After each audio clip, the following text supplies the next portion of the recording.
junkies? Today we're attending a car meet in honor of Ken Block. Let's go check it out, see what it's about.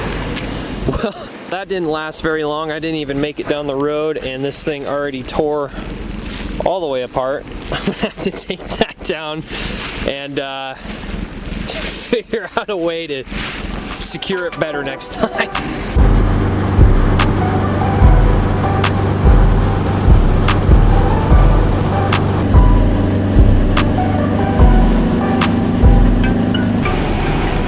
We just arrived to the meet. I think it's in the back right corner here. I got the flag back up while we're in the parking lot at least. Okay,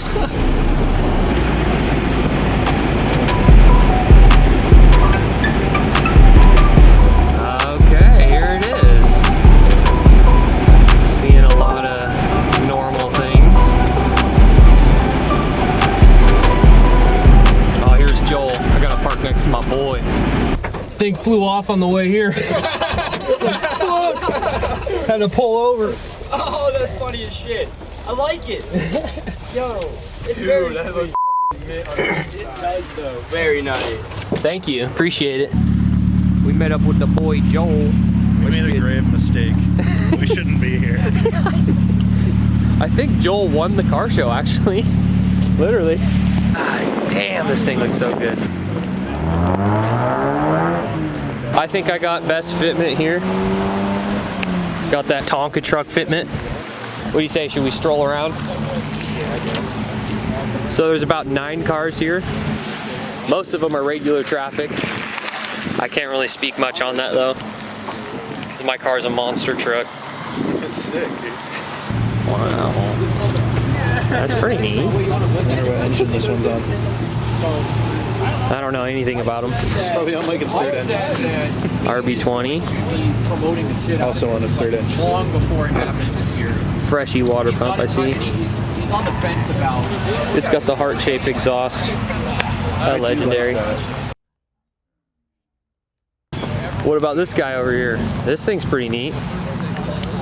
I can never distinguish the difference between like Mark IIs or Mark IIIs, but this is definitely earlier than Derek's, isn't it? Yeah. Right through the middle, right out the Tonka. And then, you know. This thing's sick. No plates, riding dirty. I like it. I was about to ask if these valance skirts or whatever are OEM, but judging by the wood screws, I'd say not. That's what you expect. Oh yeah, that tint is dark. But other than that, yeah, we got some trucks out here. That tint's darker than my intrusive thoughts in the morning. That's pretty dark, dude. Well, unfortunately, it wasn't a very big turnout at the meet, so Joel and I are going back to his place. He's gonna show me around his new place and hang out for a minute.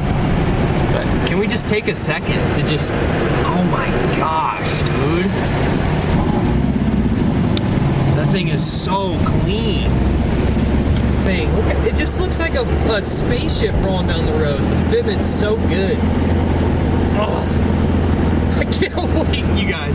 I cannot wait until I get some wheels and some paint, make my car look like that. It looks so good. Oh. Okay, everyone, we're back in the garage. The main issue I've been having with the 240, obviously, if you've been watching, the steering linkage has been catching up on the exhaust manifold. And what I think will help or hopefully fix that is some new motor mounts. I got them right here. There's just some poly ones. They're basically solid though, because it's just really hard, and then they have the metal plates on the top and bottom. But essentially, the engine is kind of wobbling a little bit because the engine mounts are pretty worn. They're just some OEM ones I found in my shed. I couldn't remember what car they were on or the condition of them really, so I just threw them on when we put the engine in, just to get the engine in. Anyway, so I'm going to be attempting to do the motor mounts on some jack stands. Should be fun. Not really. It's going to really suck.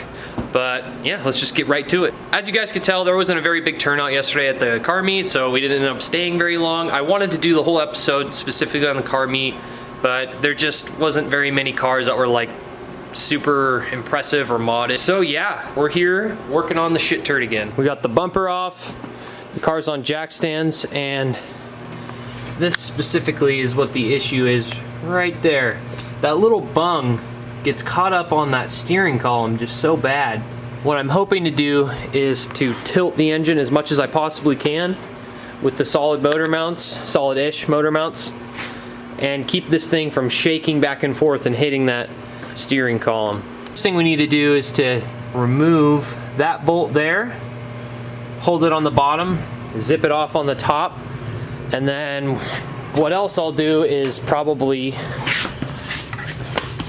not unbolt the transmission mount, but loosen it a little bit so that way it has some give to tilt upwards a little, because I'm gonna have to jack the motor up by its oil pan over there very carefully with some wood to lift it off the old engine mounts so I can install the new ones.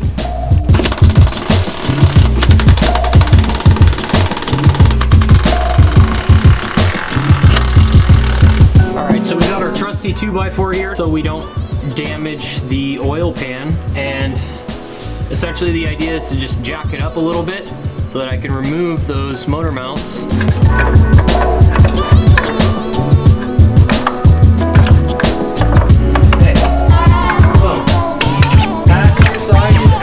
I'm having a hard time filming here and working on this at the same time. As you can see, the motor mount is out, so I'm gonna go ahead and put the new poly one in real quick, and then I might unzip this bracket here since it's real easy to get to, and it doesn't look like I'm gonna get without taking this bracket off, but I'm glad it's the driver's side, not the passenger side. The passenger side's much harder to access, so that'll just be a few seconds. I'm not gonna film that part. I'm just gonna get right to it, get this bracket off, and then, oops, get that bracket off, and then I'll put the new ones in. Okay, we got the new mounts in, and they're looking pretty good. Now we're hoping that that clearance will be all right. I wasn't able to use the locking washer that it came with because there just wasn't enough thread left.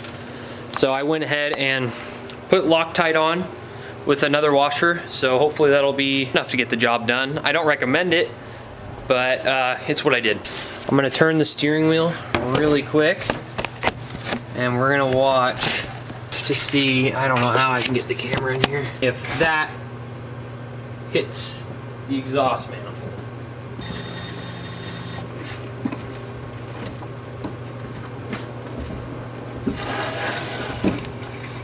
Wow, that was actually a lot easier than I was thinking. This is only like a 25-minute process. I haven't seen any steering linkage problems yet, but we'll see how it does under load. And I'm kind of crossing my fingers that this might fix the exhaust rattle in the back as well. Crossing our fingers and hoping the test drive goes well.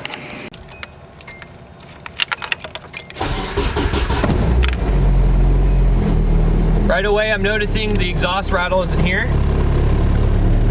But yeah, the car is a little shaky as if it has solid mounts, but if that's the only thing I'm gonna have to deal with from now, I'll take it.